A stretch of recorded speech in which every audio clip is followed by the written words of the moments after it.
Sziasztok, hi everyone, I'm Sándor, welcome to another Hungarian lesson. Let's see what does the phrase ennek annyi mean.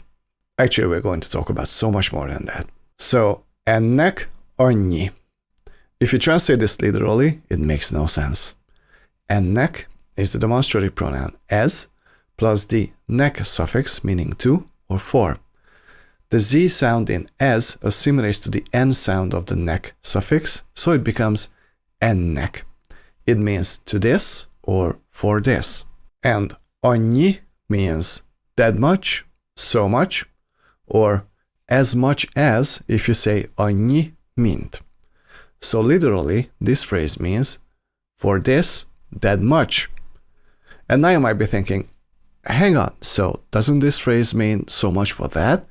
The answer is no, we have a separate phrase for that. So we say ennek annyi when a device breaks down, an object gets broken, or when an animal has died, or a person has died. But if you say this about an animal or a person, it sounds like you have no empathy about the situation, especially when it comes to people. But you can also use this figuratively when someone is exhausted. So depending on the context, this phrase can mean it's done, it's broken, he or she is exhausted, it's dead, he or she is dead. Let's say you drop your phone, and when you pick it up, the screen is shattered into little pieces. Then you can say, ennek annyi. Ennek annyi. This is done. Or let's say you're watching TV and suddenly it goes black. Let's say you have some knowledge about TVs, so you try to fix it, but you can't. Again, you can say, no, ennek annyi. No, ennek annyi. Well, this is done. Or you're driving and you see an animal on the side of the road. You stop to see if it can be helped, but the animal is dead. Again, you can say ennek annyi. Ennek annyi. There are more compassionate ways to say this, but this is your first encounter with said animal, so it's kind of okay. But if you happen to shoot someone and say ennek annyi, it means he's dead. But this sounds very cold and even inhuman. You absolutely do not care about the other person. So I would suggest to use this mostly for things and devices. If a wine glass shatters on the floor, you can say this. If a computer breaks down, you can say this. You get the point. But we're not done. The nek suffix can also be conjugated according to the personal pronouns. So you can say nekem annyi, neked annyi, neki annyi, nekünk annyi, nektek annyi, nekik annyi. Let's say I'm a kid and I accidentally break the rearview mirror on my father's car.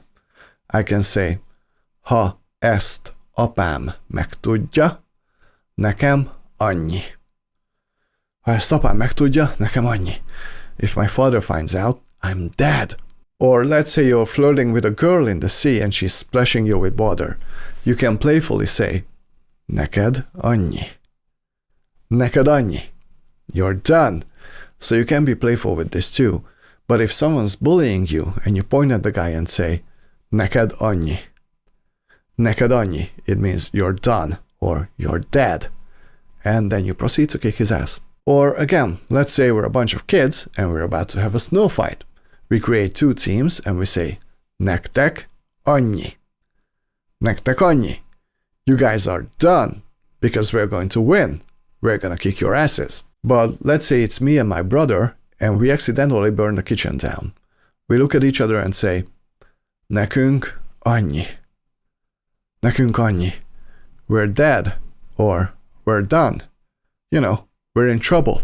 Now, the third person singular form is a bit tricky.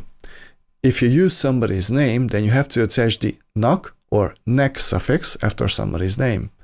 For example, Sándornak annyi. Sándornak annyi. Sándor is dead, or Sándor is screwed. Péternek annyi. Péternek annyi.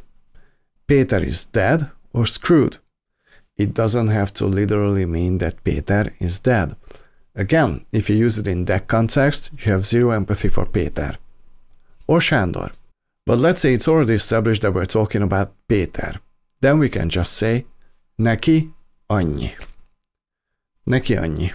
He's done for. So how does this differ from ennek annyi? Usually when we're talking about a person, we use neki instead of ennek. But if he's laying on the floor next to you, you can say ENNEK ANNYI. ENNEK ANNYI. This is done. Again, this can be very dismissive because now the root is as, meaning this. So it's almost as if he's not even a person anymore. Unless you're close friends, then it can be okay. But let's say you went to the gym and now you're exhausted. You go home, you crash on the sofa and say, Nekem annyi. Nekem annyi. In this case, it means I'm exhausted. Or if Péter went to the gym and did the same thing, you can say, Péternek annyi. Péternek annyi. Péter is exhausted. So context matters a lot. Okay, hopefully you got a good overview as to how you can use this phrase. And if you want to say that instead of this, then the phrase is annak annyi. Annak annyi. That's done, that's broken, that's dead. Let's say your car broke down and you go out to have a couple of drinks with your friends and they're like, hol van a kocsid? Hol van a kocsid? Where's your car? Annak annyi. Annak annyi. That's done for. Okay, that's enough for today because nekem annyi. Thank you for studying with me today. If you enjoyed this video, please hit the like and subscribe. And if you feel like supporting the channel even more, my PayPal information is in the description. See you in the next lesson. Sziasztok, viszontlátásra!